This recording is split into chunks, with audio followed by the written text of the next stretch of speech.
Hello, guys. I'm back. My phone's charged. I said I was going to come back.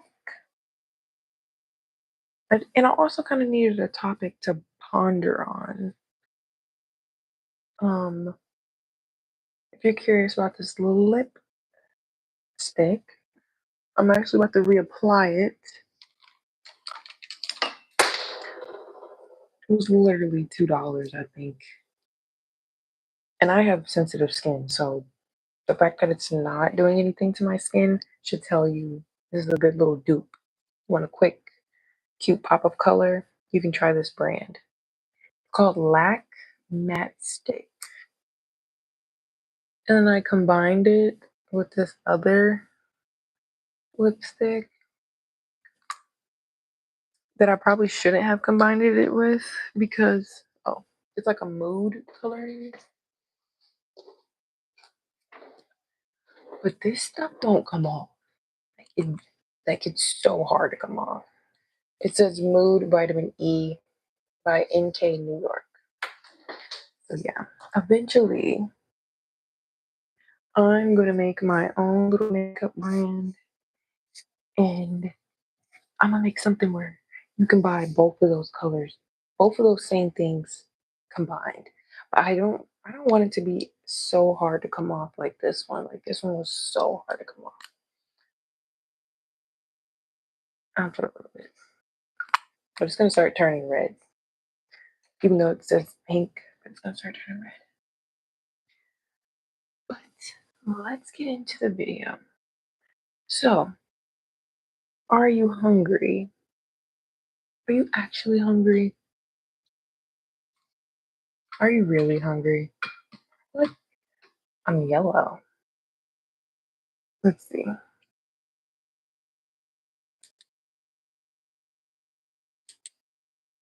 Okay, that's a little better. That's better. That's the color that I want. Or was that what the color was before? And did I just play a trick on my brain? Maybe I'm just yellow. Maybe I'm just yellow. Anyways, are you really hungry? Or do you just need some tea? Are you really hungry? Or are you bored? Have you noticed that you'll crave certain things when you're feeling a certain way? Like for mine, instance, when I'm secretly feeling a little lonely. Thank you, Sky Denison? I'm sorry. I can read, I swear. But I know I butchered that. But have you noticed that you'll eat certain things during certain emotional periods of your life? Like I start craving cinnamon bun type of things, pizza, when I'm feeling kind of lonely. That's what I've noticed. When I'm feeling a little lonely, a little bit too vulnerable, when I'm not working on my purpose, that's really what it is. When you're not working on a purpose, when you aren't creating a purpose for yourself, I start to want to eat things just to fill the void, a boredom. But here's how I'm counteracting that. You counteract it with tea. Now, I've met people who say they don't like tea. So you don't like water? You don't you don't like flavored water? That's what I honestly be thinking. Like you don't like flavored water. That's really what tea is. It's flavored water. You get more flavor. So do you even like water? Is it the bitterness that it can have compared to like just plain water? Is that why people don't like it? Hello from far away. Where are you from? Um, so the tea that I have right now that helps with sugar cravings, I have um peppermint, harataki powder, honey. Honey helps with sugar cravings. Bay leaves, cinnamon, and nutmeg. Oh, whoa. Yeah, you're far. You're definitely far. What's it like in Germany right now? Do German do Turkish men like tea? Do people in Germany drink tea? Hello?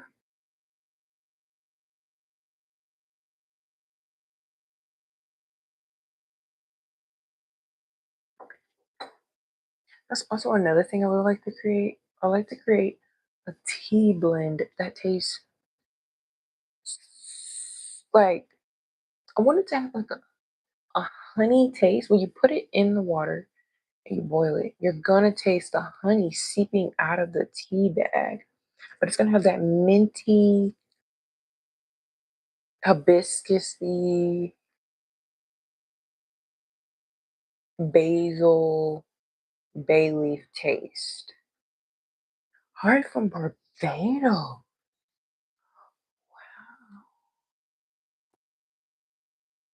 Hello? What's it like there? Do they like tea there? Do they drink tea there?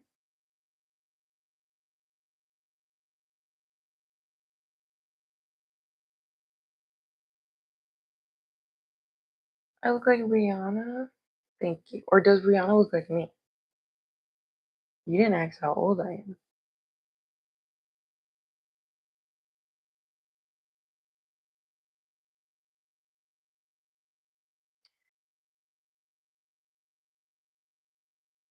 Yeah, sometimes that reminds me I need to I need to step up my game. I need to step my originality up. I need to step up who I am into this world so that it's a compliment, because Rihanna is beautiful. But sometimes, when you're called other people by other people, it kind of downgrades the work you put on yourself to get to, the confidence level you are at, because it just defeats who you are. It's like I'm not even me no more. I'm who everybody thinks I look like. I hear that all the time. I hear Tiana Taylor too sometimes.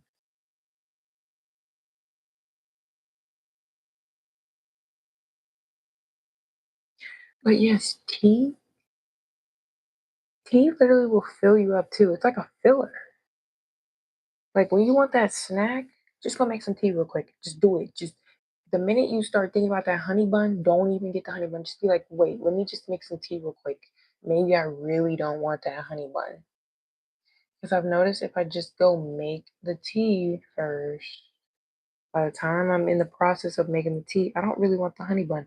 And then once I take that first sip, I'm good. I'm not even hungry.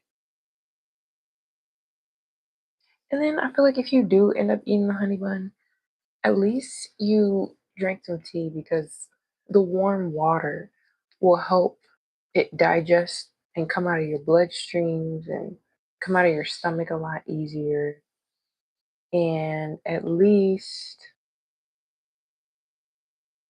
if you use like green tea or something, some type of tea that is detoxifying, the herbs detox within your body, it will process through your body a lot quicker. Shouldn't have put that on my hand. My hand is so dry. That's another reason why I recommend tea instead of food. Because it's like when you're craving something, you're usually craving something that's going to be non beneficial toward your body in the long run. And so for me, I was craving like a cinnamon, something sweet. You have kids, don't give your kids sugar at a young age. I think that should be against the freaking law. But of course, they're not going to do that. They want you hooked. They want you hooked on sugar. They want you wanting carbs. They want you wanting bread in America. I'm talking about America. I don't know how it's like in other places. But when I have a child, if I do have a child one day, mm, I'm not giving my child any sugar. I'm doing my bestest for them to avoid it. Only kind of sugar I would allow them to have is fruits. It should be illegal to give a child under the age of 10 should have no sugar. Should be outlawed. They aren't allowed to even taste it. Just like how alcohol, you can't drink alcohol until 21. Really, alcohol shouldn't be legal until you're 24. Yeah, I said it. Yeah, I said it. Your frontal lobe don't even start developing until like 25. I didn't start realizing I did the wildest stuff. I didn't start realizing that I did things that I could have possibly ruined my life until I turned 25.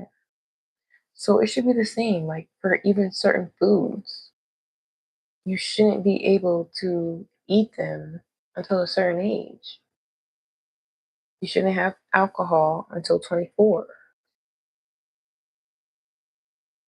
Did y'all know that if you get a DUI, it takes like 3 or 2 years to, once you like try to get it off your record, you're not allowed to go to other countries and drive. I believe it's like you either can't drive there, or if you go there, you either can't go or you can't drive. So 9 times out of 10, if you're trying to travel solo, you can't ever really travel solo. I mean, I guess you could Uber, but it's one of those. You either can't drive or yeah, or you can't go, which is worse. Imagine you can't even you saved up and you find out you can't even see the rest of the world because of this a decision you made 3 years ago. That's insane. That's another why I'm pro tea. You know, they should bring back tea parties. No more drinking parties. Tea parties. Where the tea parties at?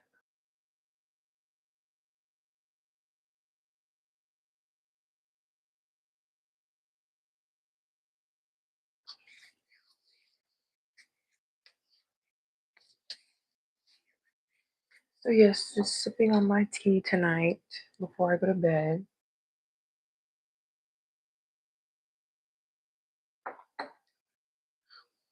Um, my other favorite thing to drink, I like harataki before bed because harataki helps clean out your pineal pineal gland. It helps clean out your pineal gland. It helps flush out sugar and all the junk in your arteries and blood, and it helps put you to sleep. And it's a diuretic or whatever. I don't know if I said it right. It helps you poo. You're gonna poo in the morning. You're definitely gonna poo. But if you don't like I mean, harataki tastes really nasty. Like the powder is gross. But if you can't handle the powder like a G, then I recommend the capsule. I just feel like I got I'm getting better results from the powder, and I can actually manage how much I want to take. Like some days I could take a half a teaspoon, or some days I could take more than a teaspoon. And harataki is definitely a number one product that I think most people should have. Harataki and neem. Neem leaves are disgustingly bitter. Like you thought harataki is nasty? Oh, neem is disgusting. But the way you feel once you're drinking it is like you feel the healing that it's doing instantly. I've tried to mix things with it. I don't know. I still haven't mastered how to make harataki not taste so. I mean, not how to make neem not taste so disgusting. but I haven't been able to find it. The herb is so bitter and potent, like you can't make. I don't know. It's just meant to be nasty, I guess.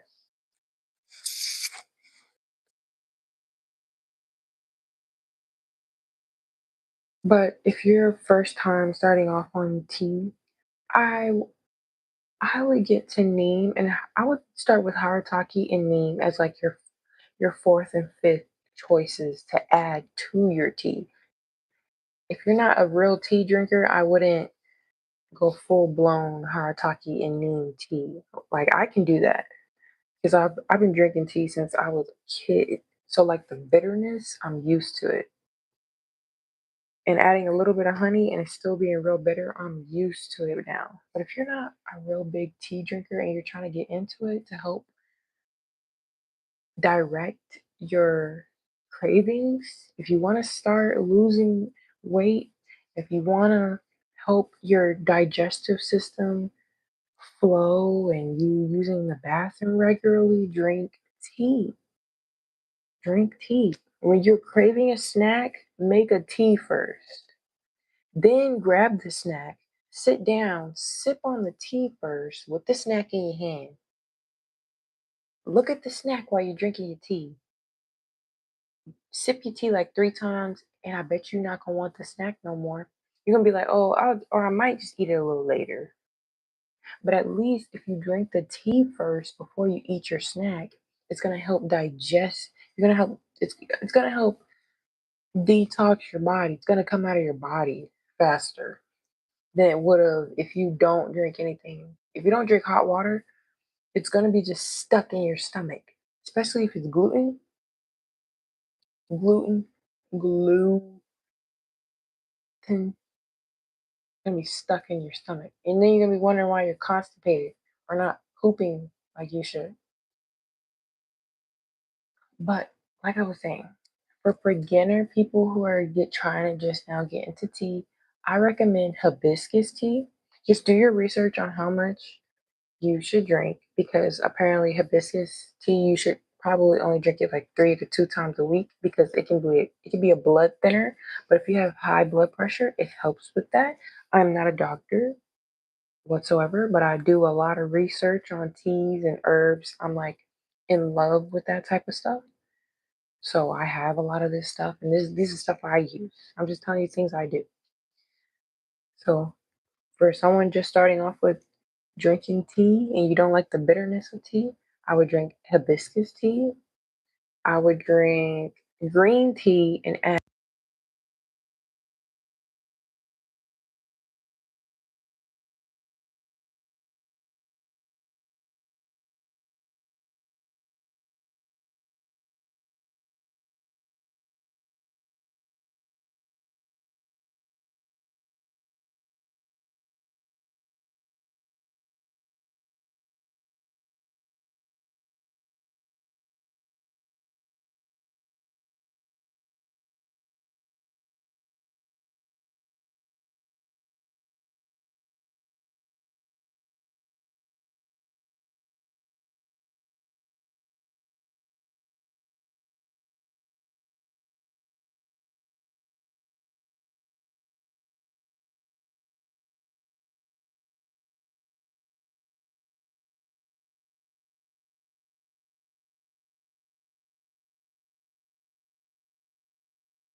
Oh, my mic wasn't going. I hope y'all heard me this whole time.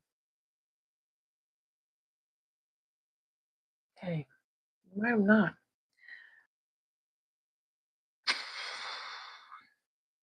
We'll see.